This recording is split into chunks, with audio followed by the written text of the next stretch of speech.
अब आपको क्या करना है, 11 माइनस 5 इंटू, ये इंटू है, एक्स नहीं है, ठीक है, और ये कुछ ब्रैकेट दे रखा है, तो सबसे पहले हम ब्रैकेट को ओपन करेंगे। तो सबसे पहले छोटा ब्रैकेट, तो छोटा ब्रैकेट आप यहाँ पे भी है और यहाँ पे भी है, तो दोनों को आप एक साथ सॉल्व कर सकते हैं। तो ये 11 माइनस 5 जो हो जाएगा ये 6 हो जाएगा, इंटू आप बड़ा ब्रैकेट कर्ली ब्रैकेट। अब इस वाली जो टर्म है इसको सॉल्व करेंगे, ठीक है। अब इसके अंदर भी क्या है, बार है, तो सबसे पहले बार को सॉल्व करेंगे, ठीक है। ये हो जाएगा 18 माइनस, ठीक है, ये अंदर 18 माइनस 6 हो जाएगा, तो ये माइनस 6 आ जाएगा बाहर, तो ऊपर आ जाएगा 18 माइनस 6 कितना होगा, 12, ठीक है। ये कर्ली ब्रैकेट फिर बड़ा ब्रैकेट। अब उसके बाद कर्ली ब्रैकेट को सॉल्व करेंगे, ये जाएगा कितना, 25, 12 प्लस 25 इंटू 6 हो जाएगा, तो 12 प्लस 25 कितना हो गया, 37, 37 इंटू 6 18, 180, और 42 कितना हो जाएगा, 222। क्लियर।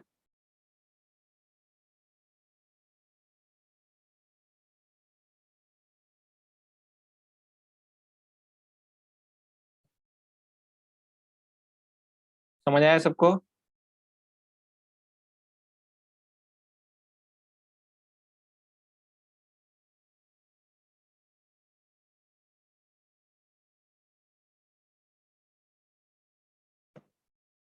ठीक है, तो कुछ और एग्जांपल्स भी देखते हैं। अब ये प्रॉपर एक बड़ा सा एग्जांपल देख लेते हैं जो आपके बैंक में पूछा जाता है, तो जल्दी से ट्राई करते हैं इसको, ठीक है। तो अब धीरे धीरे आप लोग चीजों को अब खुद भी कर सकते हो, बस आपको मैंने ऑर्डर बताना था, बता दिया, ठीक है। तो सबसे पहले इसमें क्या सॉल्व होगा भाई, ये जो बार के नीचे है, ठीक है, पहले इस टर्म को सॉल्व करेंगे। तो इस टर्म में कि ये क्या हो जाएगा, 1 और 1 कितना हो जाएगा, 2, और 1/4 प्लस 1/2 ये कितना हो जाएगा, 3/4, ठीक है। तो ये आ जाएगा 2 3/4 सॉल्व होके। क्लियर।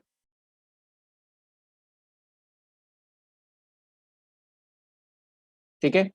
अब मल्टीप्लाई, ये जो हमारे पास टर्म थी, अब क्योंकि इसके बाद ब्रैकेट खोलना पड़ेगा हमें ये वाला, ठीक है।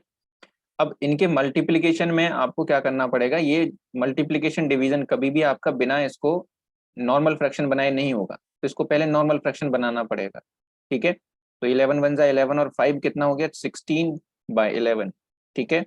अब देखो, इससे आगे वाली टर्म को मैंने, देखो, अगर x में मैं कह रहा हूं मैंने x को डिवाइड किया y से, ठीक है, तो ये क्या आएगा, x/y। तो मैं इसको ये भी तो लिख सकता हूँ, इस डिवाइड की जगह मैं क्या कन्वर्ट कर दूं, आगे वाली वैल्यू को 1/y लिख दूं, तब भी तो मुझे आंसर सही मिलेगा, दैट इज x/y। तो यहाँ पे मैं सबको मल्टीप्लाई में, इसको डिवीजन को मल्टीप्लाई में चेंज कर देते हैं। तो मल्टीप्लाई में चेंज करेंगे, बस इनवर्स कर देंगे, यहाँ जो भी फ्रैक्शन आएगा उसका इनवर्स कर देंगे। तो 7 इंटू 2 दैट इज 14 प्लस 1 15/2, यह आएगा 15/2। बट जब हम इसका रिवर्स करेंगे दैट इज 2/15, ठीक है, इंटू ये पूरा वही रहेगा, 8 और 3 11/4, ठीक है। तो ये 11 से 11 कटेगा, ये 2 से 2 बार कटेगा, 2 से ये 8 बार कट जाएगा, तो ये पूरा जो बच जाएगा फ्रैक्शन बच जाएगा हमारा 8/15। क्लियर। ये फ्रैक्शन बचा हमारा 8/15। अब हमारे पास ये वाला फ्रैक्शन है, ठीक है। तो 1 प्लस 2/5 माइनस, क्योंकि अब कर्ली ब्रैकेट का नंबर आएगा, 1 प्लस 2/5 माइनस 8/15। तो इसको सॉल्व कर लो, इसको आपको पता है कि एलसीएम कितना आ जाएगा 15 इसका, दैट इज 1 प्लस, यहाँ पे 3 से मल्टीप्लाई करना 6, ठीक है। तो अब ये हो जाएगा माइनस, मेरे पास बचेगा क्या, -2/15 बचेगा कि नहीं, क्योंकि यहाँ 3 से मल्टीप्लाई करना पड़ेगा ऊपर नीचे, एलसीएम लेने के लिए दोनों जगह 15 15 करना है। तो 18 माइनस 6 कितना हो गया, -8 - 6 दैट इज -2/15। तो ये फ्रैक्शन बनेगा 1 माइनस 2/15, दैट इज, हम इसको पूरे को क्या लिख सकते हैं कन्वर्ट करके, 13/15 लिख सकते हैं कि नहीं।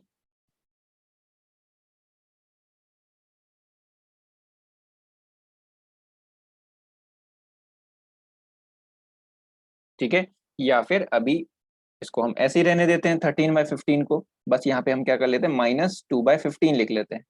तो मुझे पता है आगे क्या बचा हुआ है, आगे वाले ये वाला ब्रैकेट भी खुल जाएगा कर्ली वाला, तो 1 + 7/13 प्लस 1 - 2/15, तो 1 और 1 तो हो जाएगा 2 हमारे पास, प्लस बचा 7/13 - 2/15।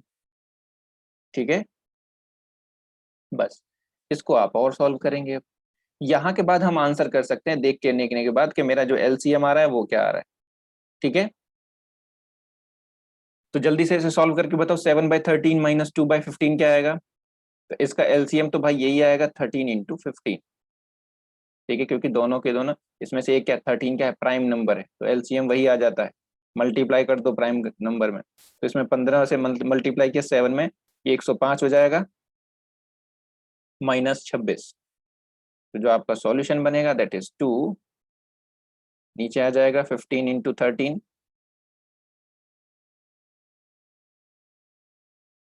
195। ठीक है, और ऊपर आ जाएगा 26 माइनस हो जाएंगे, तो 105 में से कितना आ जाएगा, 74। 74 और 5 कितना हो जाएगा, 79। ठीक है, तो 279/195। कोई डाउट भाई किसी को।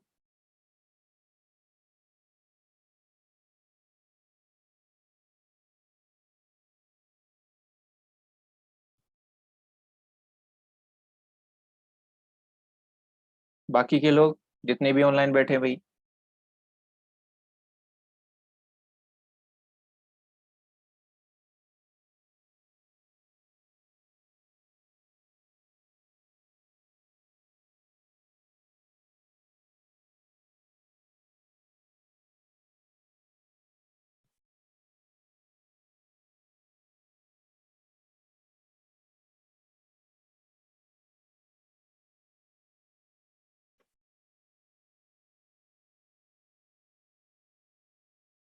लास्ट में मिक्स फ्रैक्शन देखो, इधर कुछ नहीं है, उधर हमें 2 प्लस, हमारे यहाँ पे था 7/13 - 2/15, तो बस इसको सॉल्व किया है, तो आपको एलसीएम लेना पड़ता है 13 × 15, ऊपर इधर 7 × 15 - 2 × 13, इसको सॉल्व कर लो बस, दैट इज 2 प्लस, यहाँ पे आ जाएगा 79/195।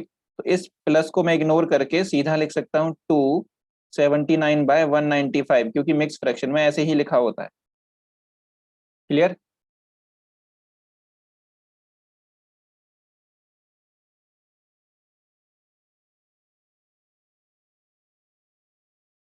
ठीक है, तो नेक्स्ट, अब फिर से एक और ऐसा क्वेश्चन है, तो जल्दी से इसे ट्राई करो मेरे साथ।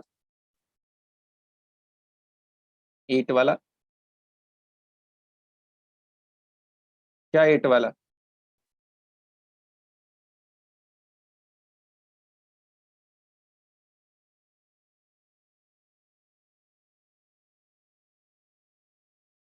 ये 8/15 कैसे आया।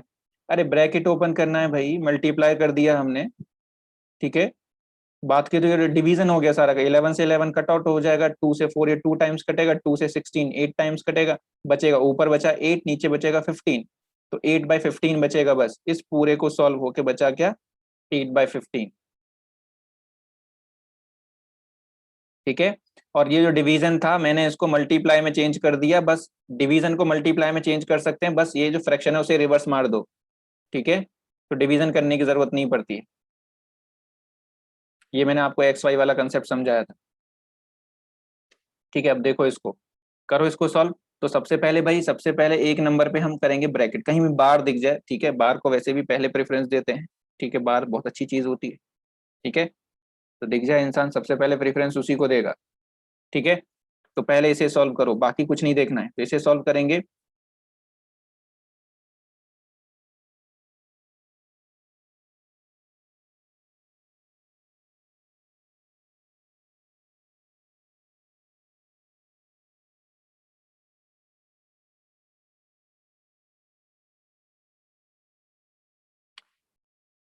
ठीक है, तो सबसे पहले इसे सॉल्व किया, तो 1/4 - 1/6, इस साइन से आपको परेशान नहीं होना है अभी, क्योंकि इसका मतलब है कि अभी एक और ब्रैकेट अंदर ऐसे लगा हुआ है।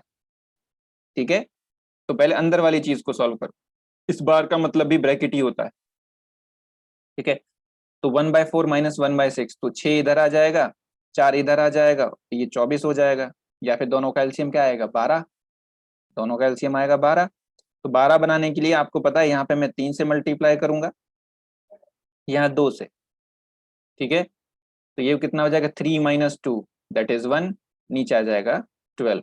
तो आपका जो सॉल्यूशन मिलेगा इस पूरे फ्रैक्शन का, इस वाले ब्रैकेट का, 1/12। तो यहाँ पे क्या बचा भाई, 2 प्लस 1/2। अब देखो यहाँ पे प्लस लगा होता है, ये मुझे पता होना चाहिए कि जो मिक्स फ्रैक्शन होता है क्यू आर डी, इसमें Q plus R by D होता है, ठीक है, ये मैं आपको पहले भी बता चुका हूँ।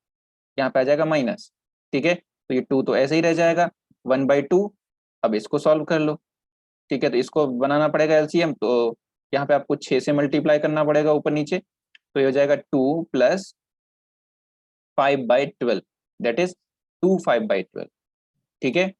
अब एक ब्रैकेट यहाँ पे भी है, तो ये पूरा अलग ब्रैकेट है, तो आप इसे भी साथ में सॉल्व कर सकते हैं।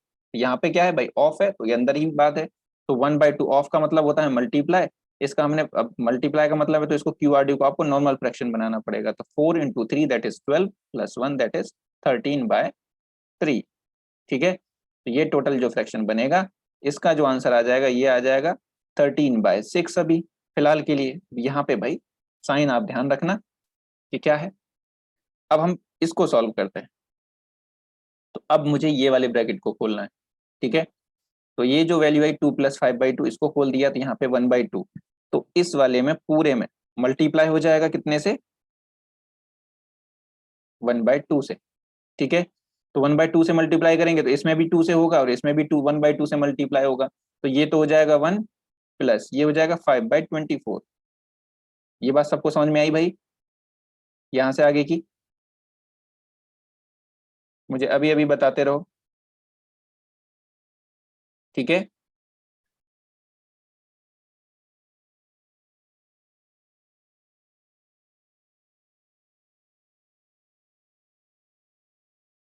चलो ठीक है, तो अब आगे वाली चीजें सॉल्व करते हैं, अब इसको भी साथ में लेके आते हैं, तो ये 1 प्लस 5/24 आया। अब मुझे इसके साथ ये भी लगाना है, एक ये वाली जो टर्म है इसको भी नीचे ले आओ, दैट इज 1 प्लस 1/4, क्योंकि इसको मैं एक्सपेंड करके लिए यहाँ पे प्लस लिख सकता हूँ, तो 1 प्लस 1 प्लस 1 प्लस 5/14 और 24, तो ये 1 और 1 2 हो गया, ठीक है, प्लस अब 1/4 प्लस 5/24, तो मुझे इसका एलसीएम लेना पड़ेगा, इंटू 6 24 करना पड़ेगा यहाँ पे भी, क्योंकि इसको सॉल्व करना है पहले फ्रैक्शन को, तो 2 प्लस दैट इज 24, और ये 6 प्लस 4 कितना, 6 प्लस 5 कितना हो जाएगा, 11, ठीक है। तो अब ये यहाँ तक पूरा सॉल्व हो गया हमारा, ये पूरा जो फ्रैक्शन है इसका सॉल्व होके जो सॉल्यूशन है कितना आ गया, ये 211/24, ठीक है।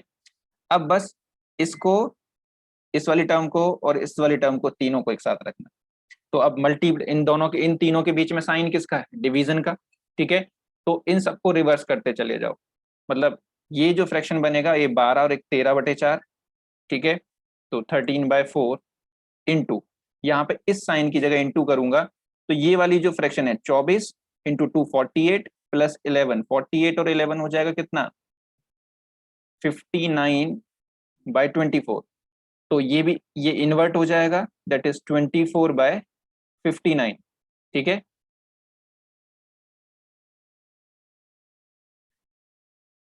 इंटू, ठीक है। अब अब ये वाला जो मल्टीप्लीकेशन है ये भी इन्वर्ट होगा, तो फिर से ये वाली वैल्यू भी इन्वर्ट होगी, दैट इज 6/13, क्लियर। तो 13 से 13 कैंसिल हो जाएगा, ये 4 से 6 टाइम्स 36/59।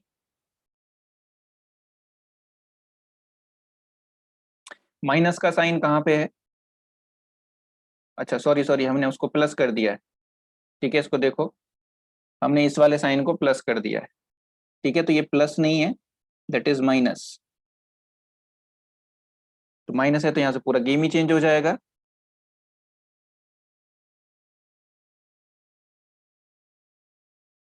चलो इसको दोबारा से सॉल्व कर लेते हैं,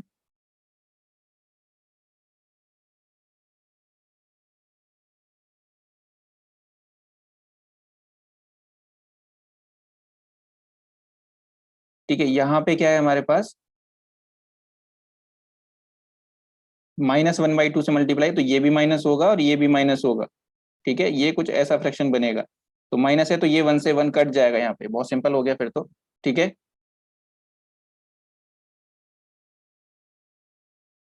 राइट। तो ये बाकी के दोनों, ये भी डिवाइड है और ये भी डिवाइड है। ठीक है, तो ये 1/4 -5/24, तो बहुत सिंपल हो गया। यहाँ पे 6 से मल्टीप्लाई कर दो, यहाँ पे 6 से, तो 6 - 1 दैट इज 1/24। ठीक है, हमारा काम और आसान हो गया, प्लस था तो और ज्यादा दिक्कत कर रहा था।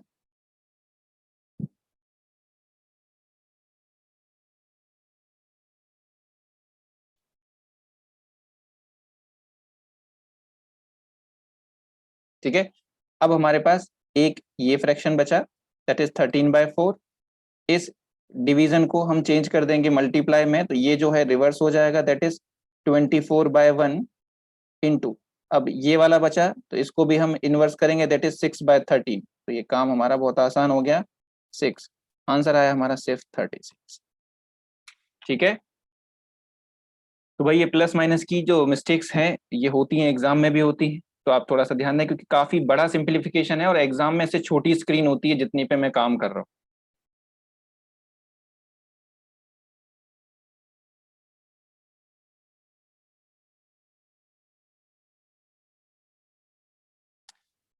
(13/6) है, लेकिन उससे पहले डिवीजन का साइन लगा हुआ है, तो उस साइन को जब हम मल्टीप्लाई करेंगे तो वो 6/13 हो जाएगा, इन्वर्ट हो जाएगा मीनू।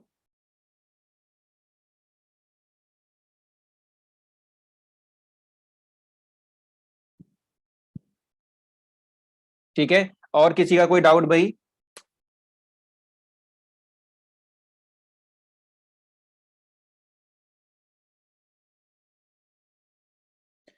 सीधा सिंप्लीफिकेशन ये आपका बॉड मास बेस भी है। ठीक है, और काफी लंबा है और आया हुआ क्वेश्चन है किसी एग्जाम का।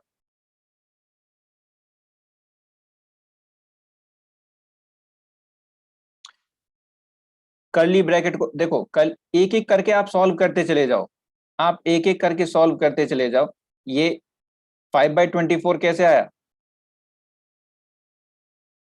ठीक है, अरे मैं अब तरीके से करूंगा तो आपको सीखने में तो टाइम लगेगा ही। ऐसे आप एक क्या एक्सपेक्ट क्या करते हैं कि मैं आपको एक क्वेश्चन बताऊं और आपकी जो स्पीड है वो एकदम से ही कम कम स्पीड कम हो जाए? तो टाइम कंज्यूमिंग चीजें तो हैं। अब यही तो है कि एक बच्चा इसको इतना टाइम लेके करेगा, कोई इसको इन चीजों को सिर्फ डायरेक्ट डायरेक्ट इन चीजों को आंखों में ही कर देगा। मतलब ये 1/2 4 1/3 इसको सॉल्व करने के लिए मुझे इतना लिखने की जरूरत थोड़ी ना है। ठीक है, बताता हूँ। ठीक है, तो शुरू में सीखने में सारी चीजें टाइम कंज्यूमिंग होती हैं मीनू। ठीक है, आप प्रैक्टिस करेंगे बार बार तो इन चीजों को, अब इस चीज को मुझे यहाँ सॉल्व करने की जरूरत नहीं थी, मैं डायरेक्ट भी कर सकता था अगर कॉपी पेन पे करता, तो मतलब अपने एग्जाम में कर रहा हूँ तो। क्लियर? तो यहाँ पे बहुत सारी चीजें हैं जो स्किप भी की जा सकती हैं, बट आपको समझाने के लिए इसको एक्सप्लेन करना पड़ेगा मुझे, सिखाने के लिए। ठीक है, तो डोंट टेक के आपको एग्जाम में जैसे मैंने स्क्रीन पे किया वैसे ही करना है। एग्जाम में तो हमारे पास ऑप्शन भी होते हैं। अब देखो इधर कर्ली ब्रैकेट वाला कि ये कैसे आया 1/24, देखो 2 + 5/12 है, तो मैंने 1/2 का मल्टीप्लाई इसमें किया, तो ये 2/2 दैट इज 1, और जब इसमें 1/2 का मल्टीप्लाई करेंगे तो ये 5/24 हो जाएगा। ठीक है, 24/1 कैसे हुआ? तो देखो, let me change the colour.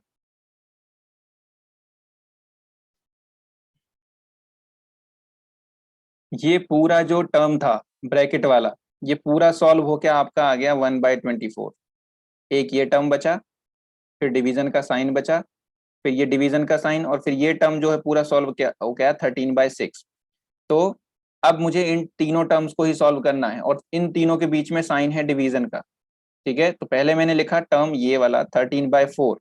ठीक है, अब जब 1/24 की तरफ गया, तो 1/24 यहाँ डिवीजन में, तो मैंने क्या बताया, डिवीजन के साइन को आप मल्टीप्लाई लिख दो, मल्टीप्लाई कर दो यहाँ पे, बट जो आप आगे जो फ्रैक्शन लिख रहे हो उसको इन्वर्ट कर दो, इसको कर दो 24/1। ठीक है, फिर आगे की जो टर्म है वो क्या है, वो भी डिवीजन है, तो उसको मैं चेंज करूंगा तो वो भी आगे इन्वर्ट हो जाएगी, हमेशा राइट वाली टर्म ही इन्वर्ट होती है। आप यहाँ पे 13/4 को इन्वर्ट नहीं कर सकते, ये ध्यान रखना। साइन के राइट वाली ही टर्म इन्वर्ट होगी, तो यहाँ पे साइन के आगे इन्वर्ट है 13/6, तो ये भी इन्वर्ट हो जाएगा 6/13। क्लियर हो गया होगा? ठीक है सोनल?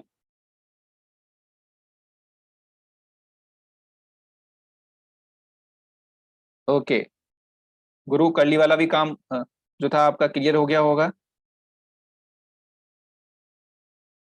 ओके ठीक है। इससे बड़ा एग्जाम्पल आपका एग्जाम में आ ही नहीं सकता, इससे बड़ा बोर्ड मास पे क्वेश्चन, सबसे लेंथी क्वेश्चन है।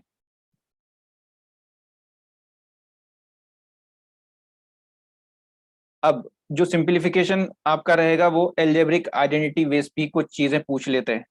ठीक है, मतलब एलजेब्रा की कुछ चीजें जो टर्मोलॉजी है वो आपको वहां पे यूज कर लेगा, तो उनको भी आप सॉल्व करके भी आंसर दे सकते हैं, क्योंकि ये चीजें हमारी कुछ चीजों को सॉल्व कर देती हैं, मतलब इजी बना देती हैं सिंप्लीफिकेशंस को।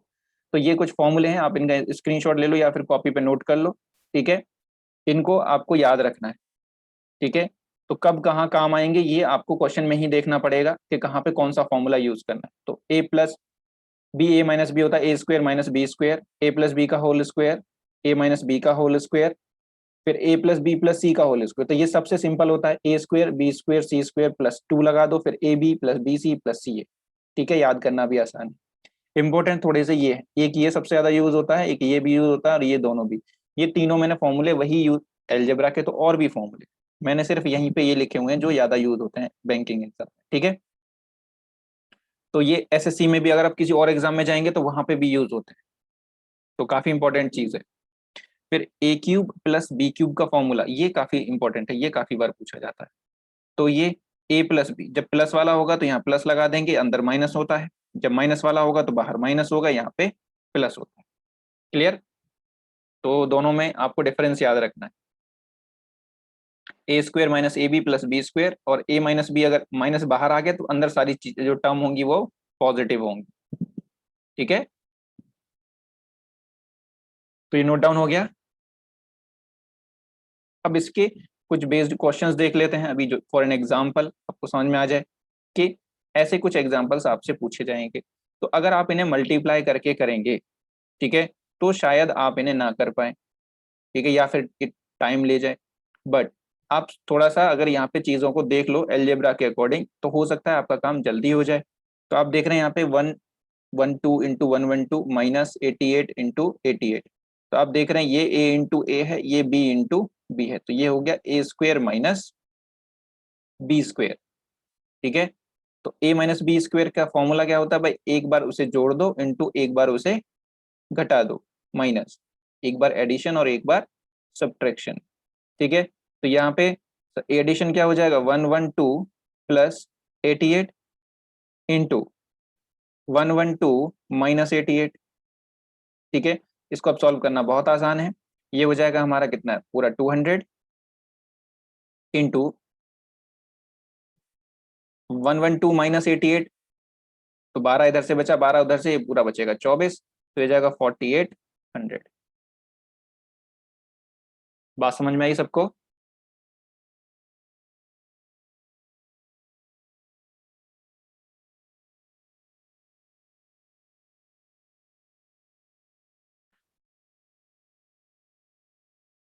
ठीक है, नेक्स्ट अब देखते हैं कि जो नेक्स्ट एग्जांपल है इसमें क्या है। तो इसमें चीजें अब आपको देखनी है। ठीक है, यहाँ पे अगर आप करने बैठ जाओगे तो कोई आप कर लो इतना बड़ा मल्टीप्लाई, ठीक है, और फिर उसका एडिशन। ठीक है, बट आपने थोड़ा सा अगर हम थोड़ा ध्यान से देखें तो चीजें आसान हो सकती हैं। कैसे? इसमें से मैं 6798 ले लेता हूँ कॉमन। ठीक है, तो ये अंदर बचेगा, मतलब ये होता है एक्स ए प्लस एक्स बी, तो मैं क्या एक्स कॉमन ले लिया तो ए प्लस बी बाहर अंदर बच जाएगा, तो अंदर क्या बचेगा, 223 बचा इधर से, प्लस इधर बचेगा 77, तो ये हो जाएगा 6798 इंटू, अब 77 एंड 223 होता है भाई 300।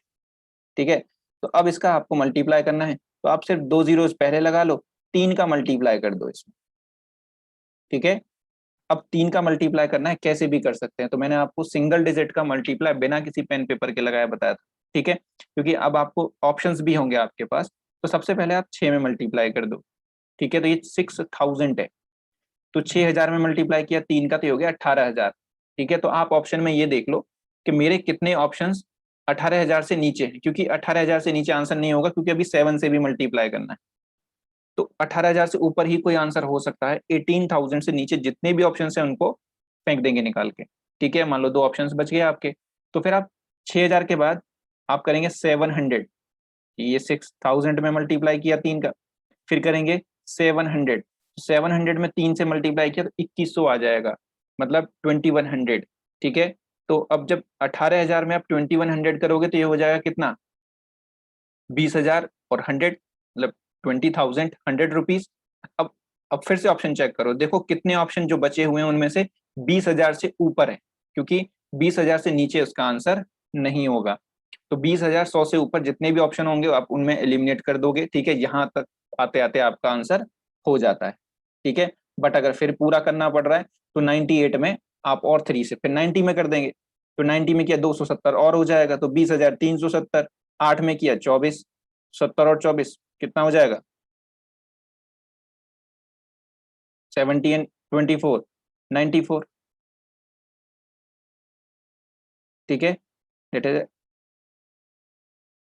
394, 20,394, और ये 2 जीरो आपकी हैं वो ऐसे कैसे रखेंगे, तो आपको एग्जैक्टली आंसर 2039400। ठीक है, मतलब आपको कैलकुलेशन उतनी ही करनी है जितने में आंसर आ जाए। पूरा कैलकुलेशन कभी नहीं करना, हमें यहाँ पे कैलकुलेशन की मास्टरी नहीं दिखानी है, हमें ऑप्शंस अपने पुट आउट करने हैं। तो आप ये देखेंगे कि ऑप्शन एक बार यहाँ के बाद आंसर देना था 3 से मल्टीप्लाई करके, तो देखो 18,000 से अगर मान लो ऐसा हुआ कि 18,000 से ऊपर एक ही ऑप्शन है आपका 20,000, ये 2039400, और बाकी की जो 3 ऑप्शन है वो 18,000, 19,000 या फिर कुछ ऐसे, तो वो 2 ही बार में निकल जाएंगे, आपको कभी भी पूरी कैलकुलेशन करने की जरूरत नहीं पड़ेगी। ठीक है, फिर नेक्स्ट देखो, नेक्स्ट है 126 इंटू 126 प्लस 8 इंटू 126 प्लस 16। ठीक है, अब यहाँ पे कुछ जुगाड़ आपका दिख तो रहा है, लेकिन क्या वो सही है, जो हम सोच रहे हैं क्या वो सही है, तो आपको वेरीफाई करना पड़ेगा। मतलब हम इसमें क्या लगा सकते हैं, ये ए स्क्वेयर, ये कुछ बी स्क्वेयर बन सकता है, ये प्लस 2ab बन सकता है, मतलब ए प्लस बी का होल स्क्वेयर। तो ए प्लस बी का जो होल स्क्वायर होता है वो ए स्क्वायर प्लस 2ab। ठीक है, 2ab plus B square is equal to, ये होता है ए प्लस बी का होल स्क्वायर। Clear, right. तो अब यहाँ पे ए स्क्वायर क्या है भाई, चलो ये ए स्क्वायर हो गया। ठीक है, ये चलो मैं इसको 4 का स्क्वायर लिख देता हूँ, ये 126 का स्क्वायर हो जाएगा। अब यहाँ पे 2ab कैसे बनेगा, तो 2ab यहाँ पे b की वैल्यू है 4, यहाँ पे 8, तो मैं 2 इसमें से अलग निकाल के रख देता हूँ, तो ये 2 इंटू 4 इंटू 126, तो ये बन गया 2ab, राइट। तो हमारा पूरा जो फ्रैक्शन बन जाएगा ये बनेगा सॉल्यूशन, मतलब इसको मैं लिख सकता हूँ ये 126 प्लस 4 का होल स्क्वायर, तो ये a हो गया, ये b हो गया। ठीक है, अब 126 प्लस 4 कितना हो गया, 130, तो 130 का होल स्क्वायर करना है तो 169 और 00, क्योंकि इसका किसी भी चीज का स्क्वायर करना इजी है काफी, जिसके पीछे 0 है, तो मेरा आंसर आपको आसानी से मिल जाएगा। बाकी आपके ऑप्शंस भी हैं। ठीक है, यूनिट डिजिट प्रॉपर्टी है, डिजिटल सम प्रॉपर्टी है, और भी चीजें अप्लाई कर सकते हैं, बट अभी फिलहाल हम एल्जेब्रिक आइडेंटिटीज पे फोकस कर रहे हैं। ठीक है, यहाँ तक कोई डाउट तो नहीं भाई किसी को।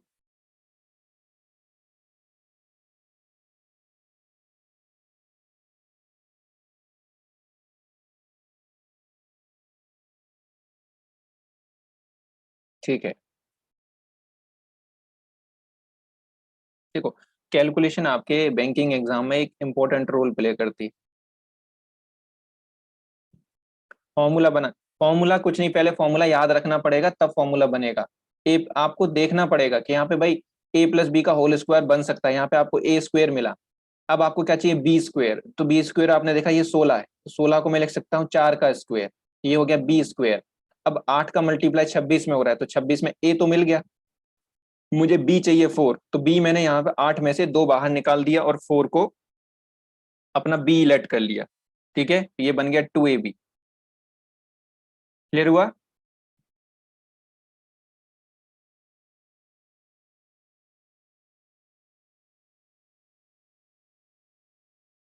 ठीक है,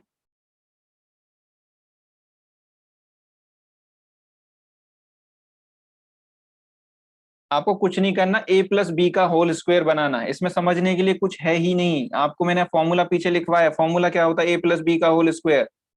इधर देखो, अब ये याद नहीं है आपको तो कैसे बनेगा? तो यहाँ पे आपको देखना पड़ेगा कि क्या बन रहा है क्या नहीं बन रहा है।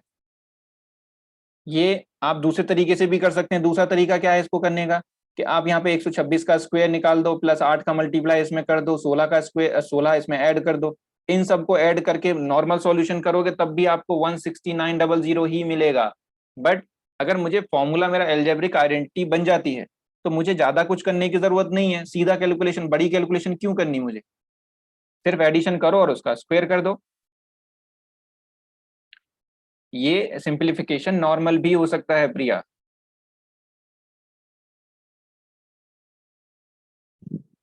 ठीक है, बट यहाँ पे हम एल्जेब्रिक आइडेंटिटीज यूज कर रहे हैं। देखो नेक्स्ट, अब यहाँ पे कैसे हम यूज कर सकते हैं?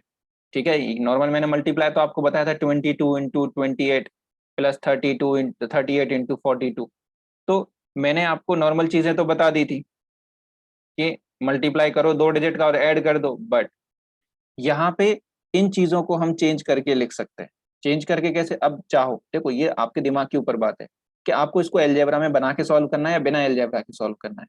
ठीक है, तो एलजेब्रा में बना के हो सकता है, क्योंकि मैं इसको 25 - 3 लिख सकता हूं, तो इसको 25 प्लस ये जो होगा 28, इसको 25 + 3। ठीक है, तो ये क्या है? a plus B into A minus B, ये होता है भाई A square minus B square. ठीक है, तो a minus B into A plus B. पीछे देखो, ये वाला फॉर्मूला, ये वाला, तो A square minus B square क्या होता है? ए प्लस बी और ए माइनस बी। तो यहाँ पे मैंने 22 को 25 - 3 लिख दिया और 28 को 25 + 3 लिख दिया। ऐसे ही मैं 38 को, ठीक है, ऐसे ही मैं 38 को भी सॉल्व कर सकता हूँ। ठीक है, 38 को मैं क्या लिख सकता हूँ? ये 40 - 2, और 42 को लिख सकता हूँ 40 + 2, और मल्टीप्लीकेशन तो इनके बीच में है ही। तो ये हो जाएगा 40 का स्क्वायर माइनस 2 का स्क्वायर, यहाँ हो जाएगा 25 का स्क्वायर माइनस 3 का स्क्वायर। तो बस आगे से सॉल्व कर लो, दैट इज 625, 25 का स्क्वायर माइनस 9 प्लस 1600 माइनस 4। तो अब इसको सॉल्व करना पड़ेगा बस आपको, उस मल्टीप्लीकेशन को सॉल्व नहीं करना पड़ेगा। क्लियर?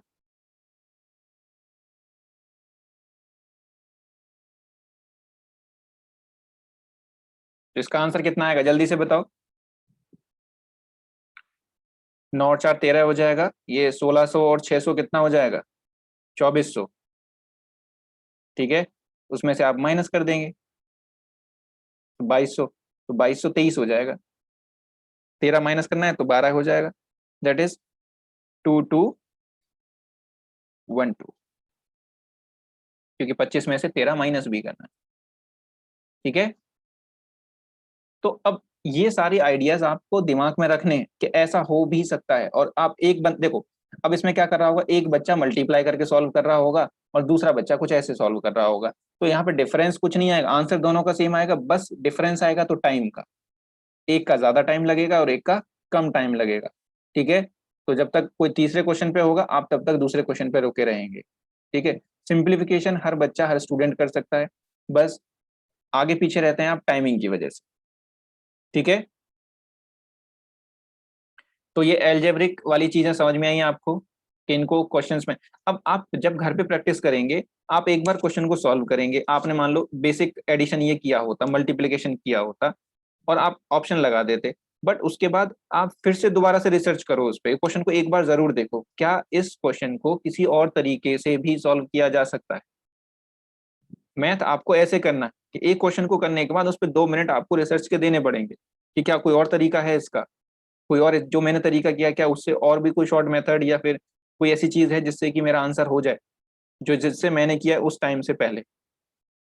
ठीक है, ये आपको करना पड़ेगा, और ये आप जब तक सोचेंगे नहीं हर क्वेश्चन के लिए तब तक आपको आइडियाज नहीं आएंगे। क्लियर? चलो अब नेक्स्ट देखो, बातें समझ में आ रही है ना आपको जो मैं बताने की और समझाने की कोशिश कर रहा हूँ?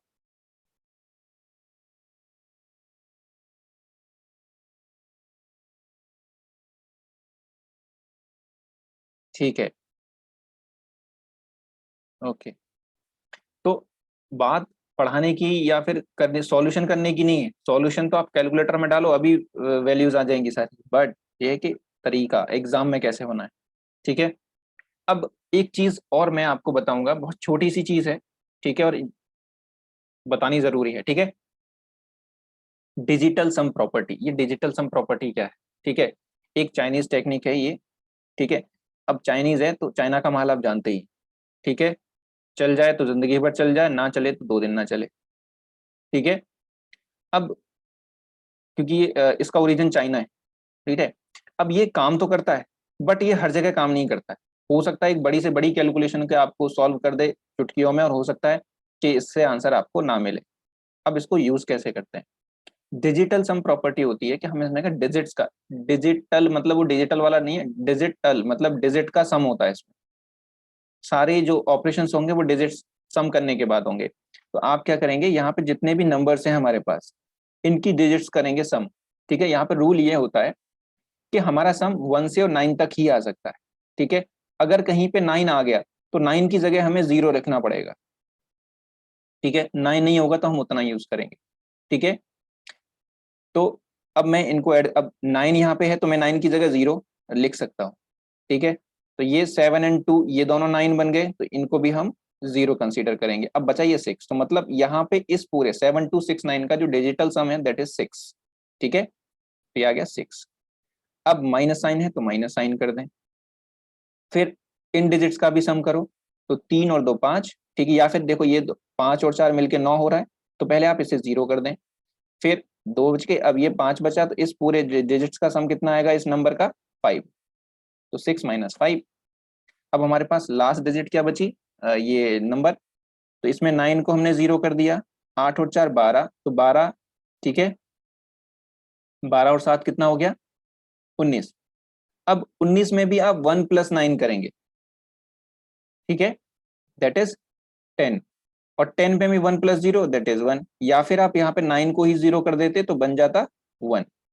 ठीक है, मतलब हमें सिंगल डिजिट में आंसर चाहिए, डिजिट्स का सिंगल डिजिट में आंसर चाहिए, और जब तक वो डिजिट सिंगल नहीं बनेगी तब तक डिजिट्स में डिजिट्स हम ऐड करते रहेंगे। ठीक है, और यहाँ 9 होता है वहां पे हम 0 काउंट कर देते हैं। ठीक है, तो ये आ जाएगा 1। अब बस इन पे ऑपरेशन कर दो आप, तो 6 में से 6 चला जाएगा तो डिजिटल सम क्या आ रहा है इसका? 0। पर ये प्लस है तो 6 और 1 7 में से 5, तो ये आएगा, ठीक है, 2। फाइनल डिजिटल सम इस ऑपरेशन का आएगा, अब जो ऑपरेशन बीच में है वो लगा दो, 8497 का। ठीक है, 8497 का डिजिटल सम देखो, ये 9 0 हो गया। ठीक है, तो 8 और 4 12। ठीक है, 12 और 7 कितने बाकी के डिजिट्स को ऐड करेंगे तो आ जाएगा 19। अब 19 में 9 है तो ये 0 हो गया क्योंकि हमें सिंगल डिजिट में निकालना है, तो 0, और बाकी का बचा 1, 0 + 1 दैट इज 1। ठीक है, या फिर 19 आया तो 19 में 1 और 9 को ऐड किया तो 10 बन गया, 10 में 1 और 0 को ऐड किया तो भी 1 बचेगा। ठीक है, मतलब एक डिजिट में मुझे आंसर चाहिए। क्लियर हुआ?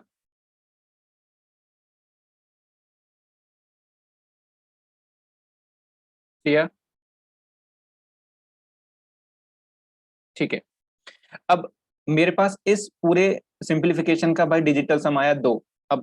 अब इन जो डिजिटल डिजिट्स के जो डिजिटल सम आए इनके बीच में जो ऑपरेशन है वो कर दो। ठीक है, तो वो ऑपरेशन करने के बाद 7 में से 5 जाएंगे, 2 बचेंगे, मतलब आपका जो डिजिटल सम है वो 2 आ गया। ठीक है, ये कभी नेगेटिव पॉजिटिव नहीं होता है, नेगेटिव होगा तो नेगेटिव, पॉजिटिव तो पॉजिटिव। ठीक है, 2 आ गया। तो अब अब ये ध्यान रखना कि जो डिजिटल सम राइट के इस वाले हिस्से में होगा वही इस वाले हिस्से में भी होगा। डिजिटल सम इक्वल के दोनों, अब जब वैल्यू दोनों साइड में बराबर होती है तो डिजिटल सम भी तो बराबर होगा, है ना। तो बस ऑप्शन का डिजिटल सम चेक करो, तो ऑप्शन का भी डिजिटल सम 2 होना चाहिए। तो यहाँ पे चेक करेंगे, 3 और 1 4, 4 और 4 8, 8 और 1 9, ठीक है। तो 9 तो हो जाएगा 0 और बचेगा 2, तो ये डिजिटल सम आ गया इसका भाई 2। लेकिन डिजिटल सम सबका चेक करना पड़ेगा, हो सकता है दो ऑप्शंस का डिजिटल सम सेम आ जाए, ठीक है। फिर यहाँ पे करेंगे 5 और 3 8 और 1 9, 3 और 1 4, तो इसका आएगा भाई 4, 6 और 3 9, ये पूरा 0 हो गया, 4 और 1 5, ये 7 और 2 9, 3 और 1 4 और 1 5, इसका भी 5। मतलब डिजिटल सम सिर्फ पहले ऑप्शन का ही 2 आ रहा है, बाकी सबका 4 4 4 5 5 आ रहा है। मतलब जो राइट आंसर है दैट इज ए। तो ये होता है डिजिटल सम प्रॉपर्टी का यूज करके ऑप्शंस को निकालना, ठीक है। अब ये आप जल्दी से कर सकते हो, ये समझाने के लिए मुझे थोड़ा सा टाइम लग गया, बट करने में ज्यादा टाइम आपको नहीं लगेगा। अब समझ में आया कि डिजिटल सम प्रॉपर्टी को कैसे यूज करते हैं।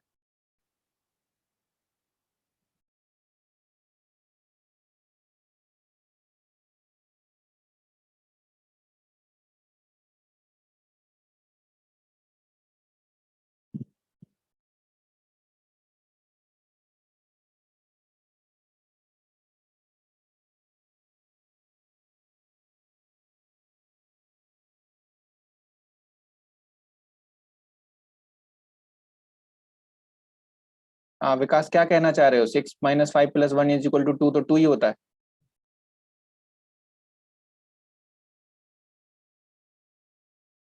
हाँ, ये बात बिल्कुल सही है। अगर भाई दो ऑप्शंस का डिजिटल सम सेम आ गया तो हम क्या करें? मैंने तभी तो बोला चाइनीज टेक्निक है, चल जाए तो चल जाए, नहीं चली तो नहीं चली। अगर दो ऑप्शंस का आ गया तो उन दोनों में से कोई एक आंसर होगा, ये बात फैक्ट है। जिन जिन का डिजिटल सम 2 है उन्हीं में से कोई आंसर हो सकता है। अगर सबका ही डिजिटल सम 2 है तो फिर भाई कर्मों का फल है, कभी तो सामने आएगा ही, तो एग्जाम में आ गया सामने, ठीक है। तो अब अगर आ जाएगा तो फिर कुछ और देखना पड़ेगा, समझे गुरु?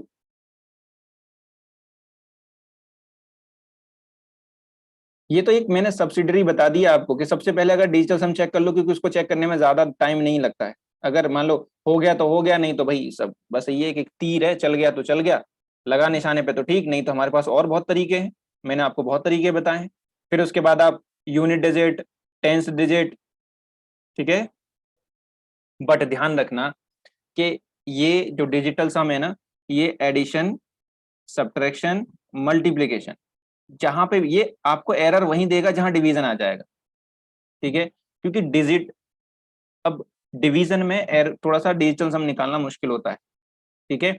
तो कोशिश करना जिसमें अगर डिवीजन हो तो वहां डिजिटल सम आप यूज ना करो। अगर आपके सिंप्लीफिकेशन में सिर्फ ये तीन चीजें यूज हो रही हैं, इनसे डिजिटल सम में कोई फर्क नहीं पड़ता है, ठीक है। तो कोशिश करना कि इन पे ही ज्यादा यूज किया जाए, मोस्ट एक्यूरेट आंसर आपको यहाँ मिलेगा।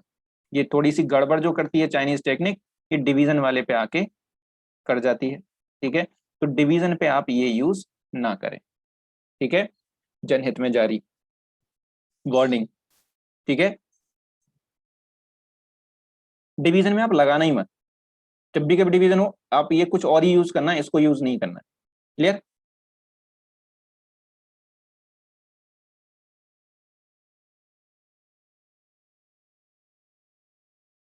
ठीक है। अब unit digit property, unit digit property मैं आपको पहले भी बता चुका हूं, ठीक है। और यूनिट डिजिट प्रॉपर्टी हम दोबारा से एक बार और डिस्कस कर लेते हैं कि यूनिट डिजिट्स को कैसे यूज करना है, ठीक है। यूनिट डिजिट्स को हमें कैसे यूज करना है अपने आंसर्स को कैलकुलेट करने के लिए सिंप्लीफिकेशन में, ठीक है। अब यहाँ पे आपको क्या करना है, जहां जहां ऑपरेशंस लगे हुए हैं, ठीक है।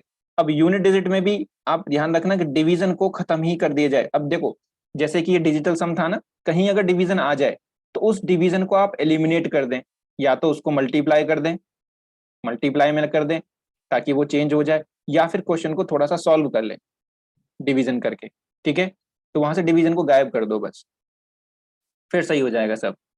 तो यहाँ पे भी यूनिट डिजिट भी प्रॉपर्टी, क्योंकि यूनिट डिजिट मुझे डिवीजन में पता नहीं चल पाती है कि अब यूनिट डिजिट क्या होती है, किसी भी नंबर की आखिरी जो डिजिट होती है वही यूनिट डिजिट होती है। ठीक है, तो अब यहाँ पे देखो टर्म्स क्या हैं, ये अलग अलग टर्म्स हैं हमारे पास। 71, 7 की पावर 3।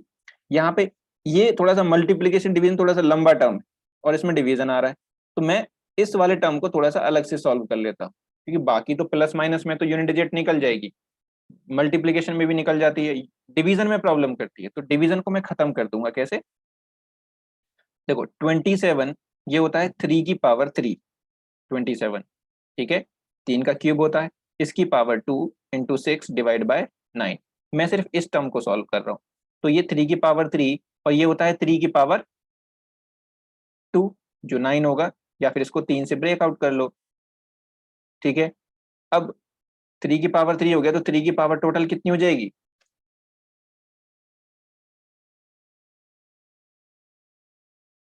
6 × 2 / 3। यहाँ से एक पावर कम हो जाएगी, जैसे 3 की पावर 5, क्योंकि एक पावर यहाँ से अब कट जाएगी, तो बचेगी 3 की पावर 5 × 2। तो 3 की पावर 5 कितना होता है भाई, 3 की पावर 3 हो गई 27, 3 की पावर 4 हो जाएगा 81। ठीक है, फिर 3 की पावर 5 क्या होगा, 81 × 3 × 2। तो इस पूरे फ्रैक्शन का जो यूनिट डिजिट, मुझे चाहिए सिर्फ यूनिट डिजिट इस वाले पूरे टर्म का। ठीक है, और वो क्या आएगा, 3 दूनी 6, 6 × 1 दैट इज 6। मतलब जो भी यहाँ पे इसका आंसर आए, बट 6 यूनिट डिजिट आएगा। तो इस वाले टर्म का पूरे का 6 यूनिट डिजिट कैसे आए, ये बात समझ में आई सबको।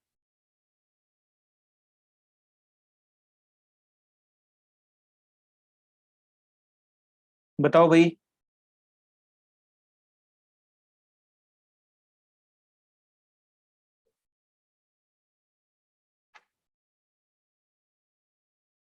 ठीक है, बाद में फिर ये मत बोलना कि सर ये 6 कहाँ से आया।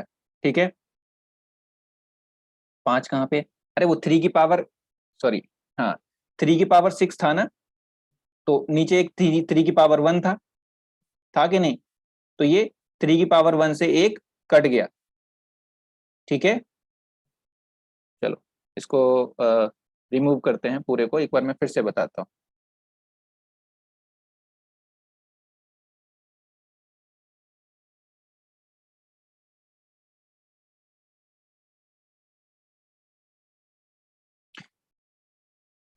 देखो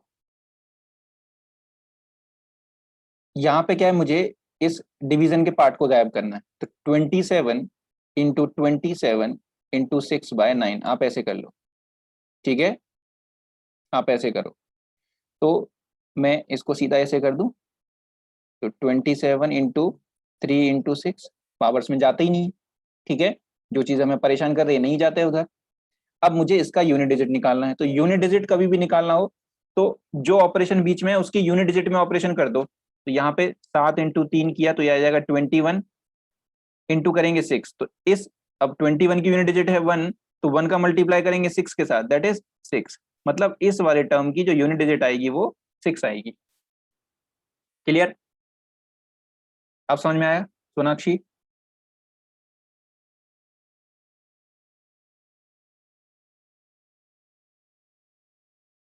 ठीक है, सिर्फ यूनिट, यहाँ पे देखने से भी यूनिट डिजिट पता चल जाएगी, ये सब ये तो मैं आपको करके दिखा रहा हूँ। तो इस वाले टर्म की यूनिट डिजिट आई बाई 6। अब यहाँ पे 7 का क्यूब है, तो 7 का क्यूब है, तो इस वाले टर्म की यूनिट डिजिट क्या है, 7 का क्यूब होता है 343, तो इसकी जो यूनिट डिजिट आएगी वो आएगी 3। इसकी यूनिट डिजिट है 1। अब यहाँ पे कुछ रहेगा नंबर, x की पावर 3 है, इससे हमें मतलब नहीं है, यहाँ पे माइनस, और ये यूनिट डिजिट क्या है 1, तो ये +1। अब इसके यूनिट डिजिट पे आप ऑपरेशन करो। ठीक है, तो ये 1 से ये इधर 1 कट जाएगा, अगर मैं यूनिट डिजिट को ऐड सब्ट्रैक्ट करूं तो। ठीक है, अब इधर क्या बचेगा 9। ठीक है, ठीक है, सॉरी ये तो प्लस हो जाएगा, इधर जाएंगे तो कटेगा नहीं, प्लस हो जाएगा। ठीक है,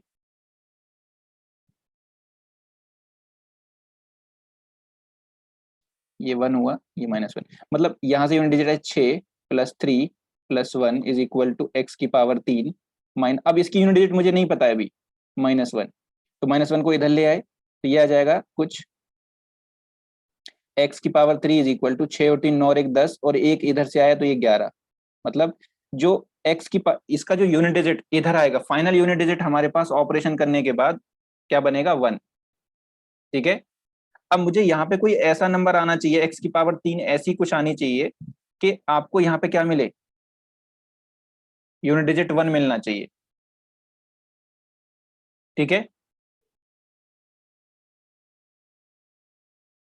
राइट। तो देखो, अगर मैं अब मेरे पास ऑप्शन देखो, ऑप्शन में यूनिट डिजिट 1 किस x में क्या वैल्यू रखी जाए कि उसका यूनिट डिजिट मुझे क्यूब करने पे 1 मिल जाए। तो अब देखो, इससे तो मिल नहीं सकता 3 1, और इससे भी 1 नहीं मिल सकता, इससे भी 1 नहीं मिल सकता। मेरे पास 11 से 1 मिलेगा या फिर 11 के स्क्वायर से 1 मिलेगा। ठीक है, क्योंकि इसको 121, तो जब मैं 1 का स्क्वायर करूंगा तो 1 मिलेगा, इधर भी 1 का स्क्वायर करूंगा तो 1 मिलेगा। ठीक है, अब एक बात देखो, यहाँ पे x की वैल्यू अगर मुझे निकालनी होगी, ठीक है, तो x की वैल्यू हम कैसे निकालेंगे?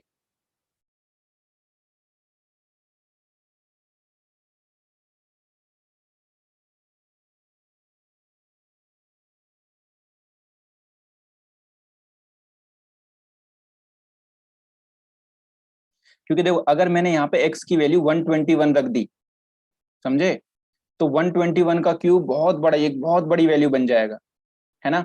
तो x की जगह कोई बड़ी वैल्यू नहीं, अब देखो वैल्यू x की जगह या तो 11 हो सकती है या फिर 11 का square that is 121।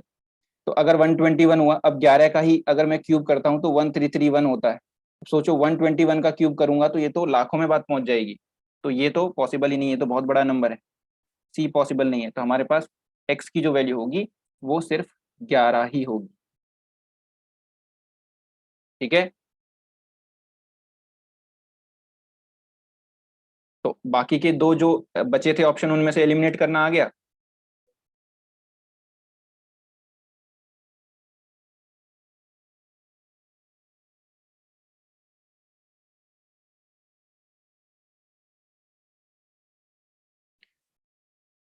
Unit digit सबको समझ में आएगा, यूनिट डिजिट कैसे निकला?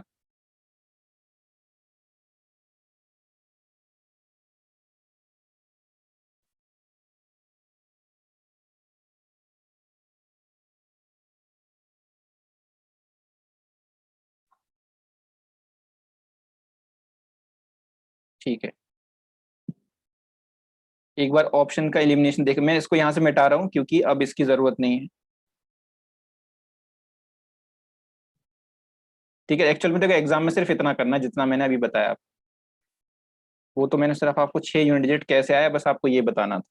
ठीक है, ये यूनिट 6 +3 +1, तो यहाँ पे इधर ले आए तो इधर आ जाएगा 11 और इधर आ जाएगा x की पावर 3, मतलब हमें सिर्फ यूनिट डिजिट देखना है, तो यूनिट डिजिट यहाँ पे कितना है 1, मतलब इधर साइड भी यूनिट डिजिट हमारा 1 आना चाहिए, फिर x की वैल्यू क्योंकि इक्वल तभी तो होगा। इधर जब यूनिट डिजिट 1 आ रहा है तो इधर भी यूनिट डिजिट आपका left hand side right hand side में दोनों तरफ 1 आना चाहिए। ठीक है, अब x की वैल्यू क्या रखें कि उसका जब मैं क्यूब करूं तो मुझे यूनिट डिजिट 1 मिले, है ना।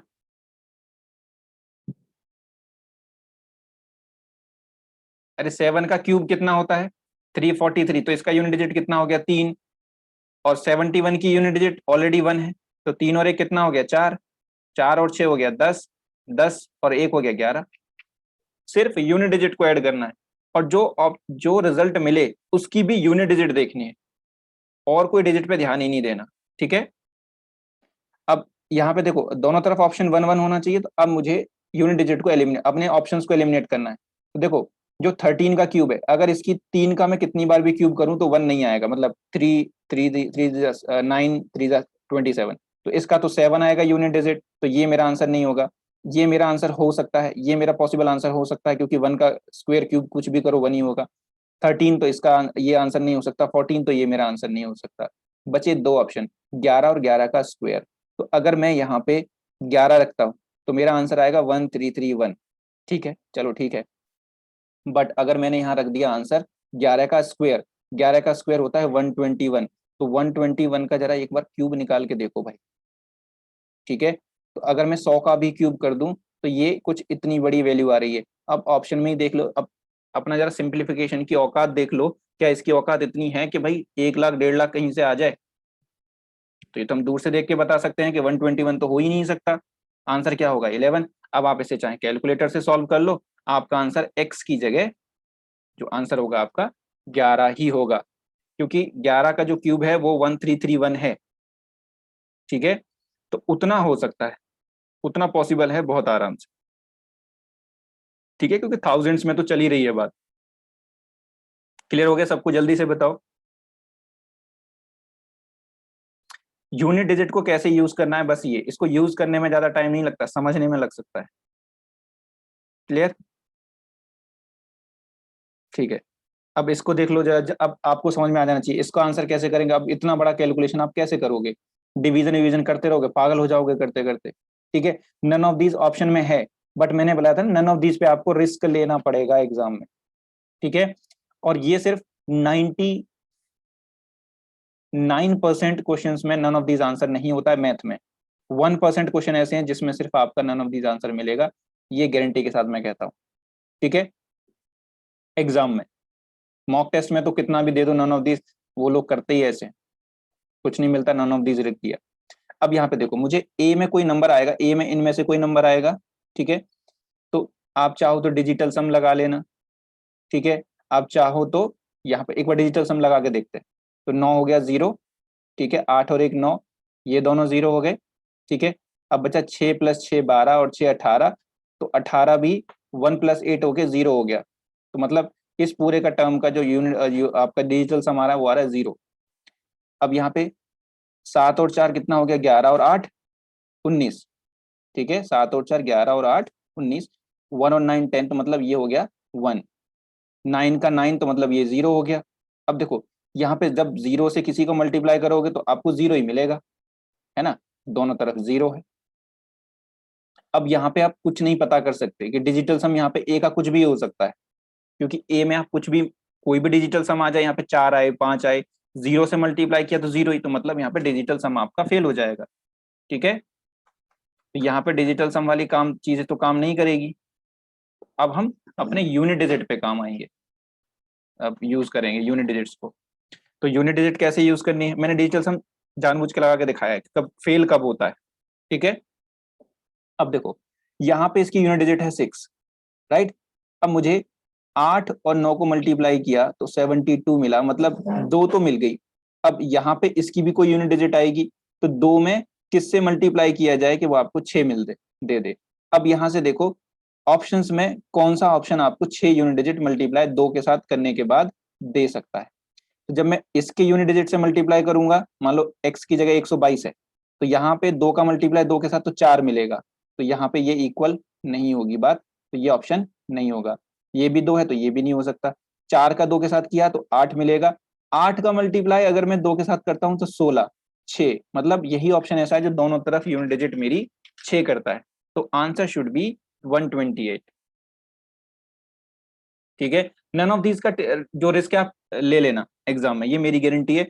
नन ऑफ दीज से आप कभी भी वरी मत होना, आपके कभी भी एक से ज्यादा क्वेश्चन गलत नहीं हो सकता है नन ऑफ दीज की वजह से। ठीक है, ये तो आप लोगों को बस ये डराने और उल्लू बनाने के लिए तो दी जाती है नन ऑफ दीज, कि बच्चा डर जाए कि हाँ नन ऑफ दीज, ये पूरी कैलकुलेशन करो। ठीक है, इतना डर के काम नहीं चलेगा, जितना डरो उतने लोग डराते हैं फिर।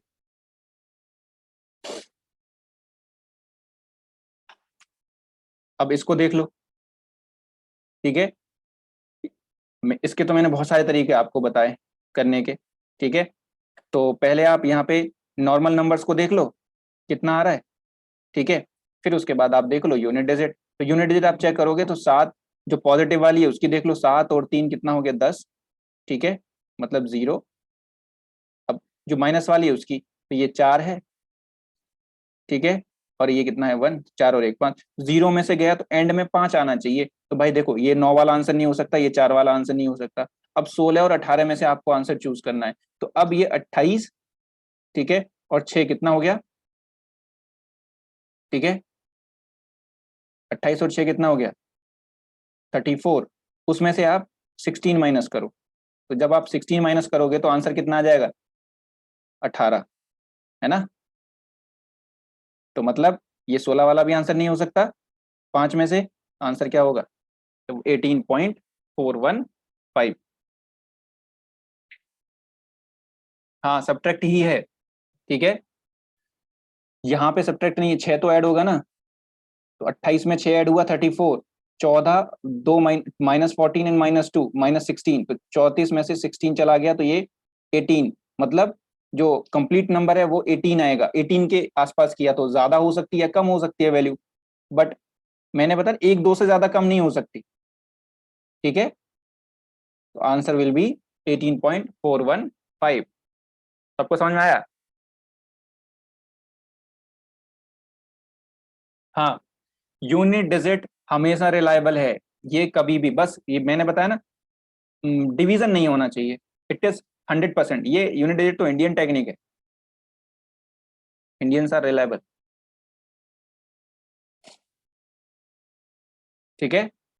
तो यूनिट डिजिट सबको समझ में आया, बॉड मास सबको समझ में आया, ठीक है। बाकी का देखेंगे नेक्स्ट क्लास में, आज के लिए इतना काफी है। प्रैक्टिस करो इस चीज को थोड़ा सा। जो कैलकुलेशंस कर रहे हो, अभी शुरू में टाइम लगेगा, 1 मिनट आप खुद अपने तरीके से सॉल्व कर दो, जिस तरीके से पहले दिमाग में आया 1 मिनट के अंदर वैसे क्वेश्चन सॉल्व कर दो। फिर जब आंसर मिल जाए उसके बाद 2 मिनट का टाइम दो उस क्वेश्चन को, कि क्या कोई और तरीका, यूनिट डिजिट, डिजिटल सम, ऑप्शन एलिमिनेशन, अप्रोक्सीमेशन, कोई और तरीका काम कर रहा है कि नहीं कर रहा है, एल्जेब्रिक कोई सम प्रॉपर्टी कोई काम कर रही हो, ये सोचना शुरू करो।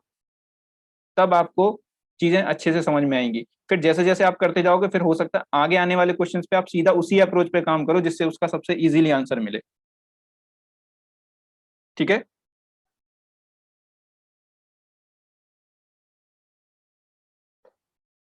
और अभी शुरू में चीजों को देख के नहीं डरना है, ठीक है। पढ़ो, करो, प्रैक्टिस करने के बाद भी नहीं हो रही है तब मुझे बताना, ठीक है। चलो फिर आज के लिए मैं इतना ही करता हूँ, बाकी का मिलते हैं शाम को क्विज में, ठीक है। Till then see you, take care, bye bye,